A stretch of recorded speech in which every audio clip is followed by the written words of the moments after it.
Ricky Rudd, who was a lap down earlier in this race, is the leader. He brought Sterling Marlin to the green flag. Matt Kenseth, Tony Stewart, and Bobby Labonte. Jeff Green, Rusty and Kenny Wallace, Johnny Benson, and pole sitter Ricky Craven, the top 10. If you're going to get down early. Then you got time to get back. You don't want to have an up and down day. You want to have a down and up day.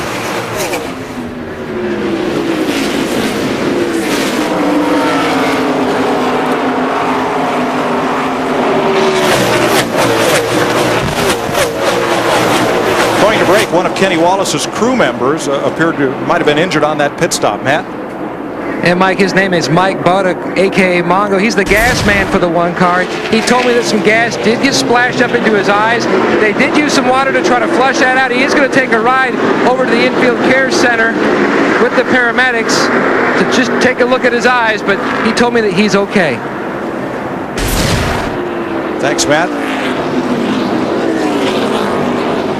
So Rudd on top, and he's got a little cushion there. Got a lap car, 2 lap cars between himself and second place, number 40, Marlin. Yeah, I was going to say that. You know, he has Ryan Newman right there, Jeremy Mayfield trying to fight to get that lap back should a caution come out. And then out in front of him is the 97 car of Kurt Busch that has made his way back on the lead lap right now, should he get a caution.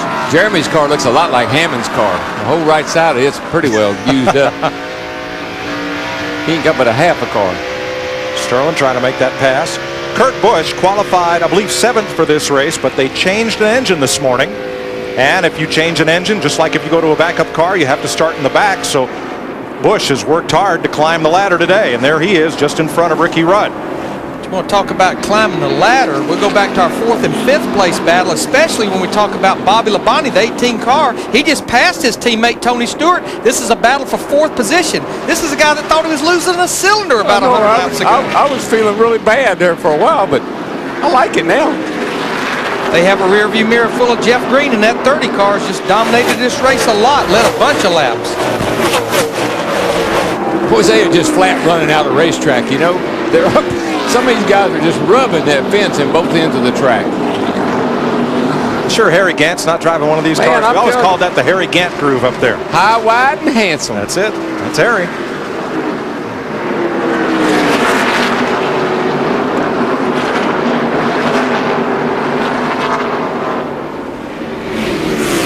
Robbie Gordon in 31 and Dale Earnhardt Jr. there with Jerry Nadeau. Just gets a run up off that corner. Pushes out there just a teeny bit. A little wisp of smoke. And I know we've talked a lot about these cars getting together, but it's more just a victim of this racetrack. Dale Earnhardt Jr. has a flat tire, having to pit under green to come to change tires on pit road. That may be from that contact. They might have cut it down from that bump there with Robbie Gordon. That's 2 races in a row. Tire trouble for Dale Jr. Show you what happened back at Daytona as Earnhardt makes the pit stop.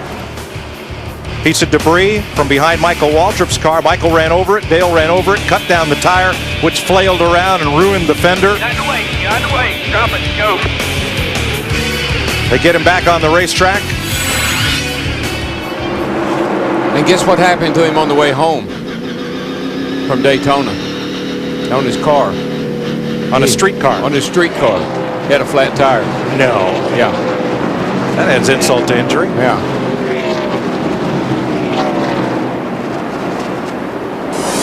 He'll go an additional 2 laps down. He was already 1 lap down. Now he will be 3 laps down. And running 34th. Jeff Green working under Jimmy Spencer. Green is the 6th place car. Spencer a lap down there. Jeannie? Well, why mess with a good thing? That is what Jeff Green was asking his crew chief, Todd Berrier, coming into the pit stop. He said, this car is great in the center. Let's not mess this up. It's just free off. So, of course, they made the tire pressure adjustments to the rear tires. And right now, silence is golden. What would be better if Jeff Green could get back out in the front of the pack? Steve? Jeannie, Tony Stewart is running in the 5th position right now. And that last pit stop, their adjustments came in air pressure. They went down a pound in both rear tires. They also made a wedge adjustment on that Pontiac of Tony Stewart. Let's go to Dick Mercer. 29 29-year-old Matt Kenseth has his best chance ever to win a Winston Cup race here at Rockingham. In his 5 previous appearances, he has never led a lap, but he has been strong all day. On that last pit stop, they tried to tighten the car up. About 3 laps into this run, he came over the radio and said just one word: tight. Not a good sign. I tell you, my hero is in the crew chief. I love you, Larry, and I got mixed emotions about Hammond, but my favorite guy that's on the pit lane working is my buddy Fatback. Look at him. He's working. He's thinking. He's the man. How about it, Matt? Can you talk to him? And he's also talking, DW. Fatback, your car is back up in the first there. How is that race car today? That's a real good race car today. My guys worked really hard last week. Built this car. We cut the side off of it, started all over. Ricky drove his tail off. We have some killer pit stops, and that's why we're leading the race right now. I know you're talking strategy for the final go here. What are you looking at? About one more pit stop's all we need, so we're just trying to stretch it out as much as we can. Trying to stay in front of that 40 car. These boys take care of the rest when it comes money time. 11 races have gone by since Ricky last won at the short track at Richmond. I can pick up his second win at the Rock here today. 144 laps to go. In the Subway 400, Ricky Rudd's Ford in command, Sterling Marlin's Dodge, Matt Kenseth's Ford, the Pontiacs of Bobby Labonte and Tony Stewart. You know, talk about Tony Stewart. We've heard everybody complaining about their car being tight, front end not turning. But we heard one of our guys say that Tony Stewart's car has been lacking forward bite. What that means, when he puts his throttle into it, the rear wheels don't hook up. So what they do, and they continue to lower the rear air pressure, and what that will do, that's like softening the rear springs. It will help the rear tires hook up when he puts the throttle down. Now, Kurt Busch, he was about to, Ricky Rudd was all over the back of him, and all of a sudden, I mean, he hit the afterburner, and he has taken off and left Rudd and everybody in his dust. Busch on the tail end of the lead lap. Rudd's last lap, 25.75. Kurt Busch's last lap coming as he comes around to the stripe. But there's a difference in the speed, as you see on our monitor. It's coming down the front stretch. We'll freeze it at the trap. Busch is he's about a tenth a lot quicker. Yeah, tenth of a second. I tell you, I like that little guy. I'll tell you, the way he, there you go, there's the difference right there. 6 miles an hour faster. That's down right before you pick the throttle up, right on the exit of turn 1, down in the middle of 1 and 2. That's a lot, 6 miles an hour. Oh, yeah, and he has just driven off and left Rudd and those guys. And next week we go to his home track, Las Vegas. Viva Las Vegas. A Ford, a Dodge, and a Pontiac at the front of the Subway 400. We're back. You're watching NASCAR on Fox. Subway 400 on Fox is brought to you by UPS, official delivery company of NASCAR. We want to race the truck. People love the truck. Caution is out for the 6th time today for a crash in turn 2. There's Dave Blaney sliding around. Gets Jimmy Spencer, and Mike Wallace and Joe Nemechek get the worst of it. The dreaded while you were away. So we'll have pit stops amongst the leaders. Jeannie? Jeff Green making his way in, and at last check he was happy with the car, but they want to tweak it just a little bit, putting a half-front wedge into that right rear, and of course taking the advantage of the opportunity here at Rockingham to give him 4 fresh, clean tires. Matt? The leader run is in, no adjustments for the 28 car, just 4 tires and fuel. As they get a tire gets loose, but they do get it to Steve. Matt, they went down 1 round on the right rear on Sterling Marlin's Dodge, the 40 car. Left side tires are on. He tries to drag race out with Tony Stewart. The 32 still on pit road, Ricky Craven. Ricky Rudd is stalled trying to leave his pit. Trouble for the leader. It still has not cranked. Oh, man, and that is, you're just pushing your heart out and the thing won't crank. And you're running out of air. Come on, Rudd, do something. Push it back, guys. Gotta hurry. You're only allowed to push it so far down that pit road. Yeah, you can't go outside the pit. Where's the ether? All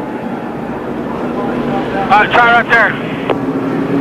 You can flip that switch I told you about. Turn it off. Turn 1. A little starting fluid into the cowl. Come on, baby. Come on, crank. Come on, baby. I can't believe ether is going to help that motor crank. Normally that works when you ran out of fuel, and they will not be out of fuel. His teammate Dale Jarrett already out of the race with engine trouble. And now he's a lap down. guys, get some more people out there so them boys can have a break. Now, there's one thing that Fatback can do a lot of things, but he ain't going to get down and push that car down pit road, I can tell you. Now here come the lap down cars around him trying to get out.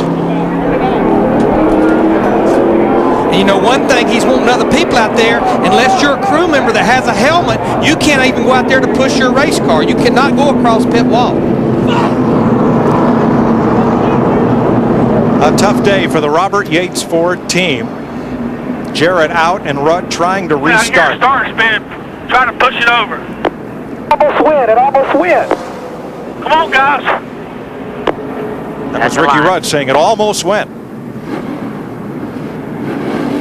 And he goes. There he goes. Pete's sake. I mean, you start at the back of the field, you go a lap down, you make your lap back up, you get some track position, you're leading the race, and then it dies on pit road. What a roller coaster day. Vapor lock? Hard to say. That's what makes this sport so fun and agonizing. And what this is the race leaving pit road. This is the line. There you see Tony Stewart barely beating Sterling Marlin, Jeff Green in the 30 right behind him. And all this is happening, Ricky Rudd sitting in the middle of pit road stalled. The caution is out because of a 4-car crash up in turn number 2.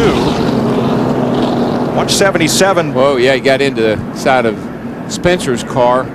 Turns it around right in front of Nemechek. Here comes Mike Wallace. Gosh, who was that? It went right through the middle of it. Everybody else. The rest of the field. Mike Skinner, among others. It is the 6th caution flag of the day, and as we're fond of saying, well, this changes everything. Except the channel. You're watching NASCAR on Fox.